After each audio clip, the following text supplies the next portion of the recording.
So hello everyone and welcome to the new lecture of FRB that is free revision batch. तो आज के lecture हम लोग करने वाले इंडियन नेशनल कांग्रेस। इससे पहले हम लोग मॉडर्न हिस्ट्री में एडवेंट ऑफ यूरोपियंस, 1857 रिवोल्ट और सोशल रिलीजियस रिफॉर्म मूवमेंट्स कर चुके हैं। तो जिस तरह से हमने 1857 रिवोल्ट जब पढ़ा था तो हमने ये देखा था उससे पहले 1857 का जो मेन रिवोल्ट हमने पढ़ा था उससे पहले भी कुछ छोटे छोटे रेबेलियंस या फिर रिवोल्ट्स हुए थे in different parts of India. उसी तरह जैसे प्रकार इंडियन नेशनल कांग्रेस बनी ड्यू टू सर्टेन रीजंस, क्योंकि लोगों को कोई एक पॉलिटिकल एंटिटी चाहिए था जिसके थ्रू वो अपनी आवाज़ रख सकें। तो वो पॉलिटिकल एंटिटी जो है बनी थी सबसे पहले इंडियन नेशनल कांग्रेस। लेकिन इससे पहले भी कुछ छोटी छोटी पॉलिटिकल एंटिटीज़ बन चुके थे। तो उसके बारे में थोड़ा सा हमें जानना है कि वो कब बने। एक्चुअली क्या है कि ये चीज़ें पहले लिखी जा चुकी हैं क्योंकि मैं क्लास पहले रिकॉर्ड कर चुका हूँ और गलती फिर मुझसे यही हो गई थी कि माइक्रोफोन ऑफ था। तो पूरा क्लास रिकॉर्ड करने के बाद फिर से मुझे रिकॉर्ड करना पड़ रहा है। ठीक है, तो इसे ऐसे चीज़ें लिखी हुई हैं। तो associations form before the Indian national Congress पहले में देखने हैं। ठीक है, तो कुछ जो 6-7 ऑर्गेनाइजेशंस बने थे तो वो कब बने, किसने बनाए, वो बस हमें थोड़ा सा जानना है। डिटेल में चीज़ें नहीं जाननी इनके बारे में, डिटेल में तो हम पढ़ेंगे इंडियन नेशनल कांग्रेस के बारे में। थोड़ा सा बस इनके बारे में जान लेना है कौन कौन सा ऑर्गेनाइजेशन और कब बने। तो चलिए स्टार्ट करते हैं। तो बंग भाषा प्रकाश का सभा ये बनी थी 1836 में। राजा राम मोहन राय के जो एसोसिएट्स थे, इन्होंने नहीं, राजा राम मोहन रॉय ने नहीं, इनके जो एसोसिएट्स थे उन्होंने इसको बनवाया था या फिर बनाया था। अब जो राजा राम मोहन रॉय इनके रिगार्डिंग हम कल चीज़ें पढ़ चुके हैं कि इनको father of Indian renaissance consider किया जाता है। इन्होंने आत्मीय सभा बनाई 1814 में। 1828 में ब्रह्मो समाज बनाया। राजा का टाइटल अकबर सेकंड ने दिया। Precepts of Jesus, gift to monotheism, Sambad Kaumudi, Miratul Akbar, ये इनकी राइटिंग्स हैं। इन्होंने वेदास को कन्वर्ट किया। प्लस डेविड हेयर के साथ मिलकर 1817 में, कल मुझे किसी ने बताया सर वो डेविड हरे नहीं होता, डेविड हेयर होता है। ठीक है, तो चलो ठीक है, डेविड हेयर के साथ मिलकर इन्होंने 1817 में कलकत्ता में हिंदू कॉलेज स्टैब्लिश किया। ईस्ट इंडिया एसोसिएशन, ये काफ़ी इंपॉर्टेंट है, ध्यान रखिएगा, क्योंकि इसको बनाया था दादा भाई नौरोजी, जिनको कि हम grand old man of India के नाम से जानते हैं। Grand old man of India के नाम से जानते हैं। इन्होंने poverty and un British rule in India, poverty and un British rule in India नाम की किताब लिखी, जिसमें कि इन्होंने ड्रेन थ्योरी की बात कही, ड्रेन ऑफ वेल्थ थ्योरी दी कि किस तरह से वेल्थ जो है, जो पैसा है भारत का, उसको ड्रेन किया गया, बाय द ब्रिटिशर्स लूटा गया। ठीक, तो ड्रेन ऑफ वेल्थ थ्योरी इन्होंने दी। He was the first Indian to become a member of parliament in the parliament of Britain. ठीक है, ब्रिटिश मेंबर ऑफ पार्लियामेंट बनने वाले पहले ये इंडियन थे। प्लस इसके अलावा इन्होंने अपनी कम्युनिटी, जो पारसी कम्युनिटी से बिलोंग करते थे, उनके लिए रस्त गिरफ्तार करके न्यूज़पेपर निकाला। पहली इन्होंने पोवर्टी लाइन दी, अनऑफिशियल थी बट दी तो इन्होंने, ठीक है, पोवर्टी लाइन, और बाकी grand old man of India के नाम से जानते हैं। इसके साथ साथ इन्होंने ईस्ट इंडिया एसोसिएशन 1866 में फॉर्म किया था। उसके 4 साल बाद महादेव गोविंद रानाडे जी ने 1870 में पूना सार्वजनिक सभा का गठन किया। कल हमने MG रानाडे का जिक्र किया था। कहाँ पे किया था, अगर आपको याद हो तो मैंने इनका जिक्र किया था जब मैंने आपको प्रार्थना समाज के बारे में पढ़ाया था, कि वो प्रार्थना समाज जिसको कि आत्माराम पंडुरंग ने फॉर्म किया था 1867 में, 1867 में, उसको ज्वाइन किया था इन्होंने। फाउंडिंग फादर तो नहीं बोल सकते, लेकिन हाँ बाद में इसको इन्होंने ज्वाइन किया था। ठीक है, और ज़रा कमेंट में बताइए कि जो परमहंस मंडली है उसके फाउंडर कौन थे और वो कब बनी थी। इंडियन लीग की अगर बात करें, वो भी एक पंडुरंगी थे, है ना। इंडियन लीग की अगर बात करें तो 1875 में बनती है बाई शिशिर कुमार घोष। बात कर लेते हैं यहाँ पे इंडियन नेशनल एसोसिएशन की, 1876 में बनता है बाई सुरेंद्र नाथ बनर्जी एंड आनंद मोहन बोस। इनको हम one of the founding members consider करते हैं इंडियन नेशनल कांग्रेस का भी, INC का। ठीक है, सुरेंद्र नाथ बनर्जी और आनंद मोहन बोस। देन आते हैं बॉम्बे प्रेसिडेंसी एसोसिएशन बनता है सेम ईयर जब आपका कांग्रेस बनता है, इंडियन नेशनल कांग्रेस 1885 में। फिरोज शाह मेहता, KT तिलांग और बदरुद्दीन तैयब जी इसके फाउंडर थे। और मद्रास महाजन सभा की बात करें 1884 में, इसके फाउंडिंग फादर्स आपको याद करने की ज़रूरत नहीं, बिकॉज 3-4 लोग हैं। ठीक है, मैंने तो जैसे MGP करके इसको याद कर रखा है क्योंकि साउथ इंडिया के नेम से, लेकिन आपके एग्जाम में पूछता नहीं है, इस वजह से यहाँ पे नहीं लिखा है मैंने इसको। ठीक है, बस आपको ईयर ऑफ फॉर्मेशन थोड़ा सा देख लेना, 1884। ठीक है, तो ये 6-7 ऑर्गेनाइजेशन से बस थोड़ा सा देख लीजिएगा, जिसमें ईस्ट इंडिया एसोसिएशन तो भूलिएगा मत किसी हाल में, और पूना सार्वजनिक सभा, ये 2 बहुत ज़्यादा इंपॉर्टेंट है। ठीक है, बाकी भी थोड़ा सा देख लीजिएगा। अब आते हैं मेन जो हमारा एसोसिएशन बना, जो एक पार्टी बनी जिसको हम बोलते हैं इंडियन नेशनल कांग्रेस। अब ये क्यों बनी, इसके मैं उसमें ज़्यादा डिटेल में नहीं जाना, लेकिन थोड़ा सा मैं आपको बता देता हूँ। जैसे कि ये लिटन है ना, ये लिटन, अभी इनके बारे में एक एक करके पढ़ेंगे। विलियम बेंटिक के टाइम पे क्या हुआ, लिटन के टाइम पे, मेयो डलहौजी, रिपन के टाइम पे। तो लिटन की कुछ ऐसी पॉलिसीज़ थी। लिटन की क्या क्या पॉलिसीज़ थी? पहले बात तो ये वर्नैकुलर प्रेस एक्ट लाया था। वर्नैकुलर का मतलब होता है लोकल लैंग्वेज, यानी कि रिस्ट्रिक्शंस लगाए गए थे लोकल लैंग्वेज का जो न्यूज़पेपर है उस उनमें। कब लाया गया था? 1878 में। 1878 में ही ये बंदा लाया था आर्म्स एक्ट। आर्म्स एक्ट के तहत कोई भी इंडियन आर्म्स मैन्युफैक्चर नहीं कर सकता है, हथियार मैन्युफैक्चर नहीं कर सकता है, और रख सकता है वो भी गवर्नमेंट के लाइसेंस के बाद। तो ये रिस्ट्रिक्शंस को इम्पोज किया गया था आर्म्स एक्ट के थ्रू, क्योंकि नेशनलिज्म की भावना बढ़ रही थी और थोड़ा सा उग्रवाद बढ़ रहा था, इसलिए तो ये आर्म्स एक्ट भी लेके आया था।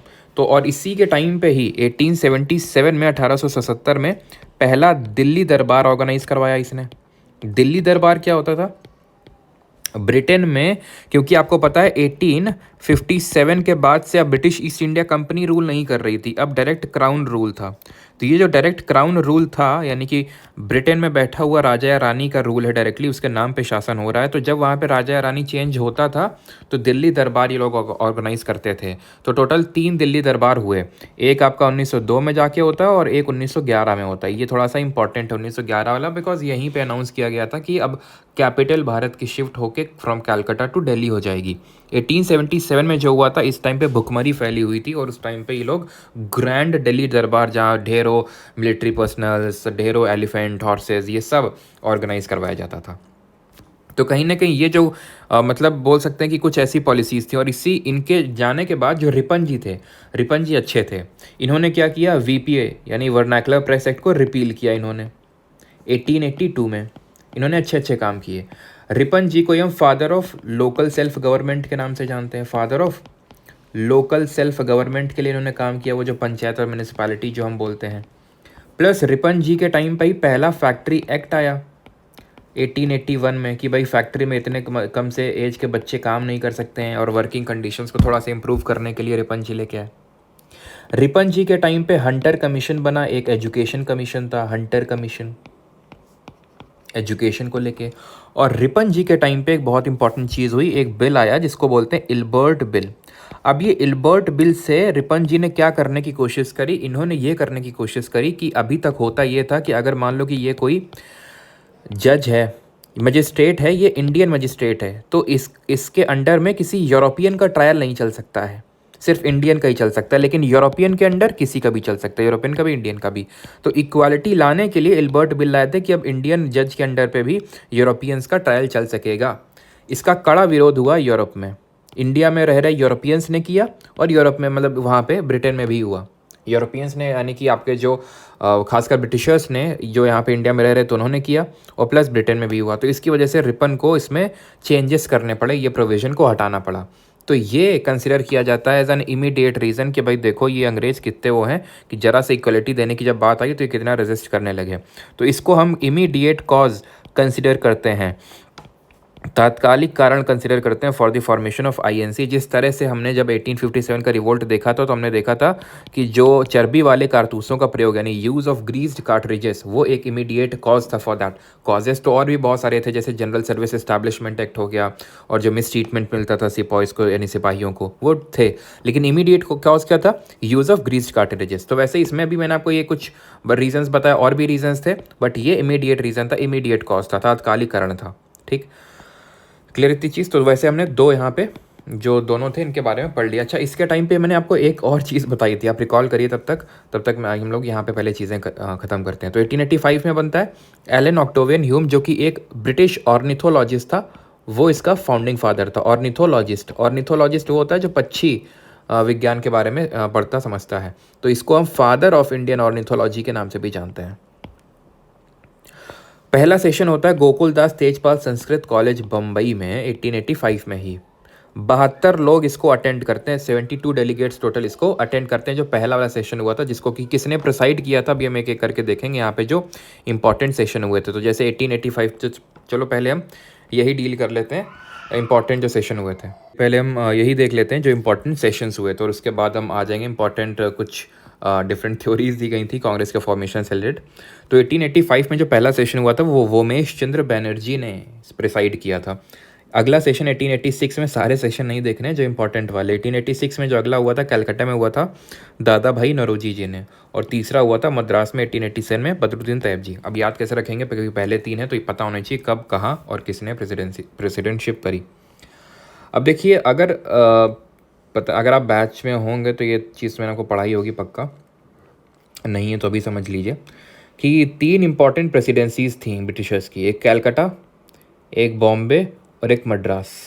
ये 3 इंपॉर्टेंट प्रेसिडेंसीज थी, और अगर आप ध्यान से देखें तो पहला वाला बॉम्बे में, दूसरा कैलकाटा में और तीसरा मद्रास में। ठीक है, ये चीज़ आपको पता है ना कि बॉम्बे, कैलकाटा, मद्रास 3 इंपॉर्टेंट प्रेसिडेंसीज थी, यहीं पे ब्रिटिशर्स की प्रेसिडेंसीज थी। तो ऑब्वियस सी बात है, पहले उन इंपॉर्टेंट जगहों में ऐसे याद कर लो कि वो पहले इंपॉर्टेंट जगहों में करवाए। ठीक है, अब किसने प्रेसाइड किया? जी जी है ना, सबके नाम के आगे जी लगा है। वोमेश चंद्र बनर्जी, नौरोजी, तैयब जी। अब कौन से जी होंगे? तो बी पहले आता है लेटर, एन बाद में आता है और टी उस सबसे बाद में आता है ना। तो इस तरह से आप याद कर सकते हैं, भाई बनर्जी पहले होंगे, देन नौरोजी होंगे, देन तैयब जी होंगे। दादा भाई नौरोजी ने कांग्रेस सेशन को 3 बार प्रिसाइड किया था, अभी हम देखेंगे। ठीक है, 3 बार इसकी अध्यक्षता करी थी। पहले मुस्लिम जो इस सेशन को प्रिसाइड करने वाले वो बदरुद्दीन तैयब जी बने, पहले मुस्लिम बने।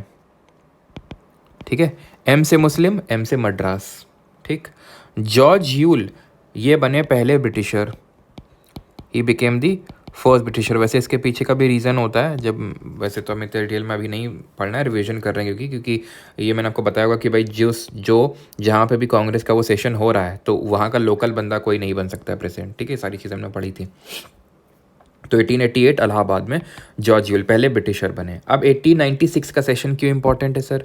क्योंकि सबसे पहले यहाँ पे वंदे मातरम गाया गया था।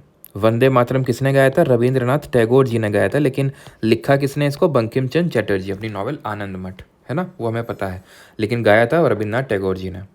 और रविंद्रनाथ टैगोर जी के पापा का नाम क्या था? देवेंद्रनाथ टैगोर। उन्होंने क्या बनाई थी? तत्वबोधिनी सभा बनाई थी। कब बनाई थी? 1839 में बनाई थी, है ना। देन होता है 1901 में आपका सेशन कैलकाटा।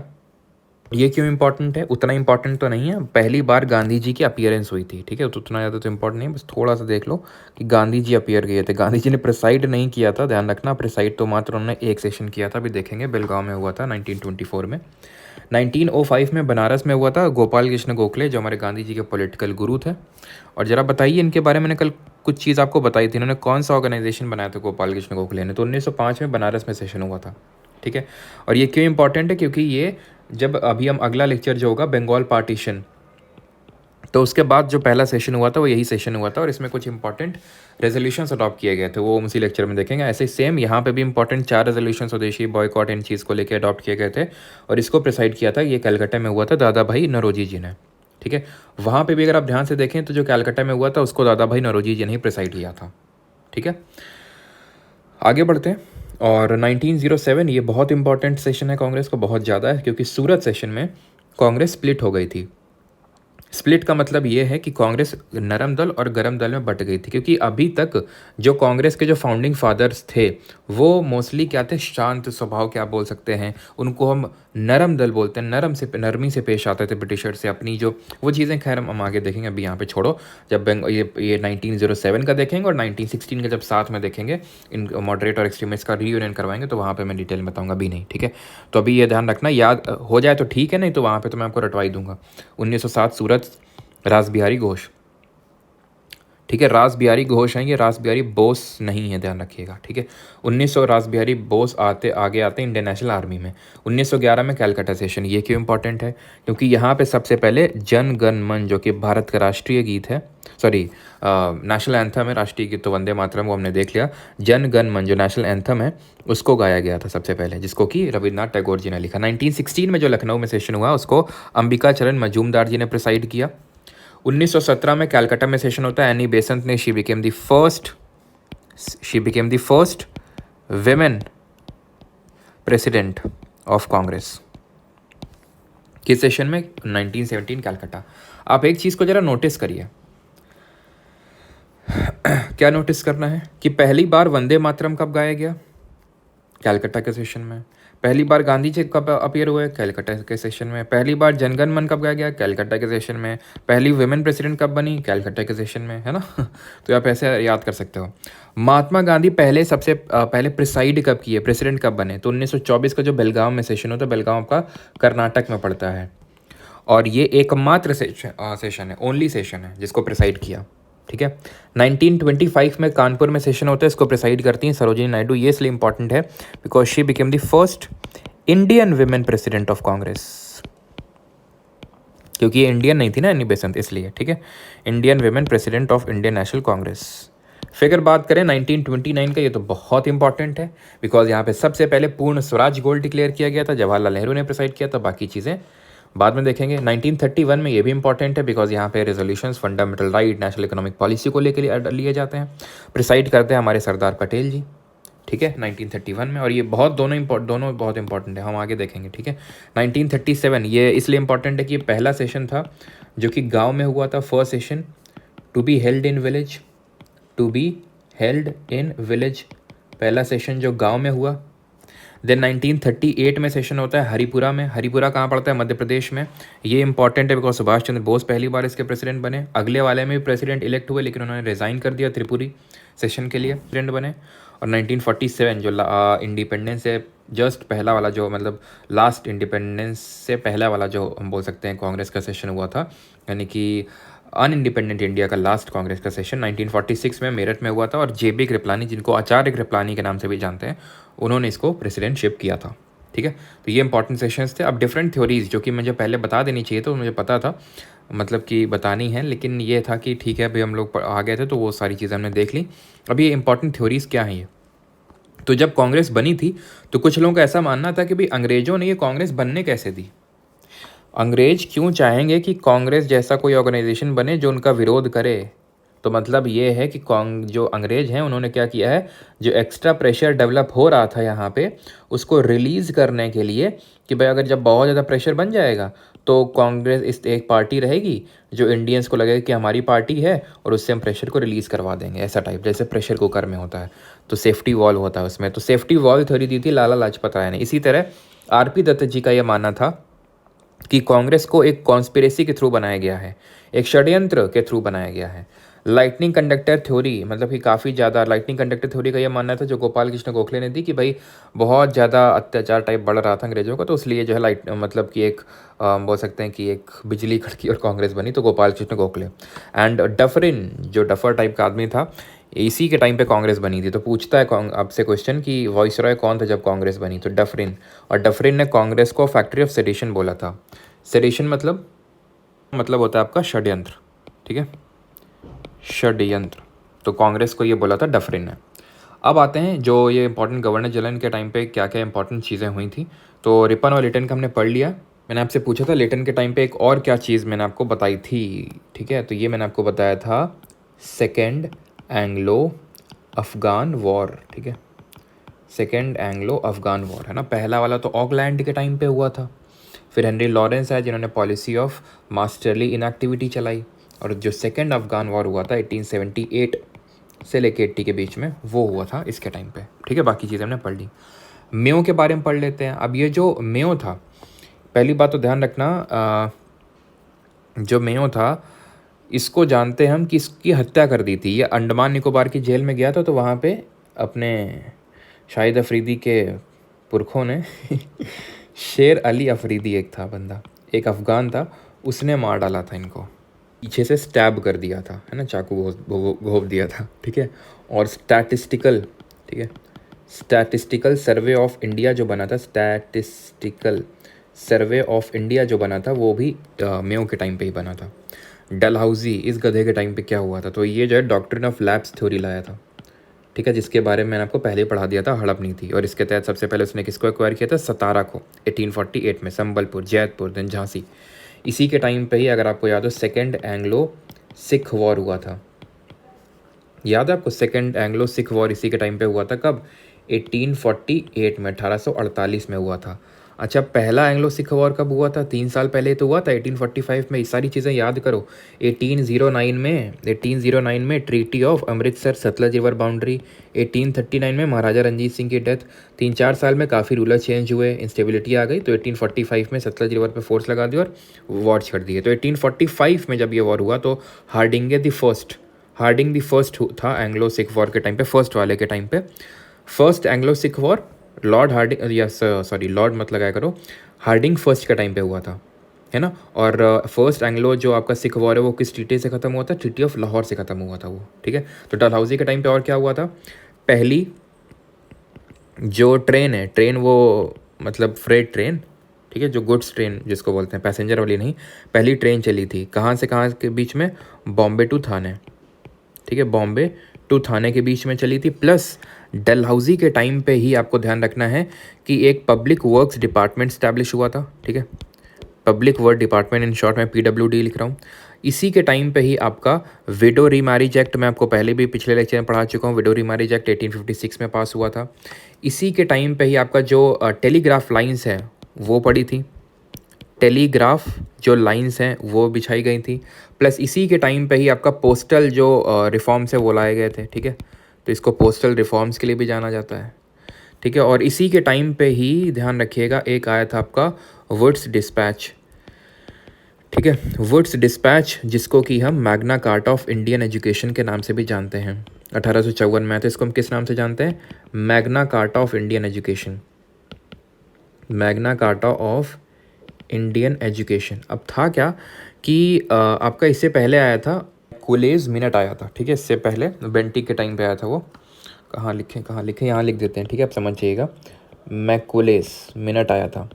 ये मिनट ने बात कही थी कि इंडिया में एजुकेशन इस तरह से, मतलब एक तरह से इसने डाउनवर्ड फिल्ट्रेशन थ्योरी दी थी कि अमीर लोगों को पढ़ाओ, अंग्रेजी भाषा में पढ़ाओ, इंग्लिश लैंग्वेज में पढ़ाओ, और धीरे धीरे वो लोग अपने आप ही नीचे वालों को एजुकेशन क्या करेंगे? पास ऑन कर देंगे, बस ऊपर वालों को पढ़ा दो। इसका अपोज किया था वुड्स डिस्पैच ने, जिसको Magna carta of Indian education बोलते हैं।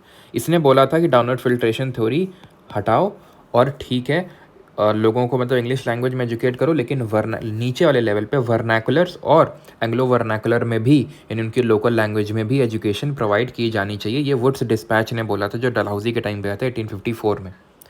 और मैकुलेज मेट ने डाउनवर्ड फिल्ट्रेशन थ्योरी दी थी, जिसको कि नेगेट कर दिया था वुड्स डिस्पैच ने। क्लियर इतनी बात? मेटकैफ के रिगार्डिंग सिर्फ एक चीज़ याद रखनी है आपको, इसको हम लिबरेटर ऑफ इंडियन प्रेस के नाम से जानते हैं, लिबरेटर ऑफ इंडियन प्रेस, क्योंकि इंडियन प्रेस में जो भी एक तरह से सैंक्शंस लगे हुए थे उसको हटाने का काम मेटकैफ ने किया था, इसलिए इनको लिबरेटर ऑफ इंडियन प्रेस के नाम से जानते हैं, कि इंडियन प्रेस को आज़ाद करवाने वाला। अब आते हैं बेंटिक पे। तो बेंटिक जो है हुआ क्या था, 1833 में एक एक्ट आया था जिसने कि बोला था अब से governor general of Bengal governor general of India कहलाएगा। इससे पहले 1773 का रेगुलेटिंग एक्ट आया था, उसने बोला था governor of Bengal governor general of Bengal कहलाएगा। तो पहला गवर्नर जनरल ऑफ बंगाल बना था वॉरेन हेस्टिंग। 1833 में एक्ट आया, उसने बोला governor general of Bengal governor general of India कहलाएगा। तो ये पहला गवर्नर जनरल ऑफ इंडिया बना था और आखिरी गवर्नर जनरल ऑफ बंगाल बन गया। इसने सती एबॉलिश करी, एबॉलिशन ऑफ सती इसी के टाइम पे एबॉलिश हुई। लेकिन जो मेन इसमें रोल था वो था राजा राम मोहन रॉय का। जिस तरह हम पढ़ते हैं कि विडो रीमैरिज एक्ट जो पास हुआ था 1857 में, डलहौजी के टाइम पे पास हुआ था, लेकिन मेन किसके एफर्ट्स थे? ईश्वर चंद्र विद्यासागर जी के मेन एफर्ट थे उसमें। उसी तरह एबॉलिश सती इसके टाइम पे हुई थी, बट मेन एफर्ट किसके थे? राजा राम मोहन रॉय जी के थे, ठीक है। इसी के टाइम पे ठगी एक चलती थी, ठीक है, ठग्स ऑफ हिंदुस्तान, आपने देखा होगा मूवी, है ना। तो ज़्यादा डिटेल में मैं जा नहीं रहा हूँ, बस ध्यान रखना इसके टाइम पे ठगी सप्रेस हुई थी। एंड और क्या हुआ था इसके टाइम पे? और इसके टाइम पे जो है सर्किट कोर्ट्स एबॉलिश हुई थी, ठीक है, सर्किट कोर्ट्स चलती थी वो एबॉलिश हुई थी, एबॉलिशन ऑफ सर्किट कोर्ट्स। चलिए, तो यहाँ पे चीज़ें होती हैं हमारी ख़त्म। तो यहाँ पे हमने कुछ इंपॉर्टेंट गवर्नर जनरल के बारे में देख लिया। ऑकलैंड के टाइम पे तो मैंने आपको बता ही दिया था, इनके बीच में ऑकलैंड भी आया था, मेटकैफ के बाद ऑकलैंड था आपका, ठीक है। और ऑकलैंड के टाइम पे मैंने आपको बता दिया है कि पहला आपका जो अफ़गान वॉर हुआ था वो हुआ था अफ़गान वॉर, और पहला Sikh war Harding the first के टाइम पे हुआ था, ठीक है। चलिए, तो इम्पॉर्टेंट सेशन भी देख लिए, डिफरेंट थ्योरीज भी देख ली एंड प्री आपके कांग्रेस के सेशन भी। तो यहाँ पे मैंने काफ़ी सारी चीज़ें ढेर सारी लिख दी हैं। ये मैं माइंड मैप इसी फॉर्मेट में आपके परमार SSC टेलीग्राम पे शेयर कर दूंगा और बाकी रॉ फॉर्मेट में भी आपको मिल जाएगा। ठीक है, मिलते हैं अगले लेक्चर में। और सेशन अच्छा लगता है तो लाइक वाइक भी कर दिया करो, है ना। और आज होपफुली आपका आई थिंक 2 सेशन होंगे, यानी कि शाम को भी आपको एक लेक्चर मिलेगा मोस्ट प्रोबेबली। ठीक है, चलिए भाई, तो मिलते हैं अगले लेक्चर में। किसी को कोई डाउट होगा तो कमेंट में पूछ लेगा। धन्यवाद।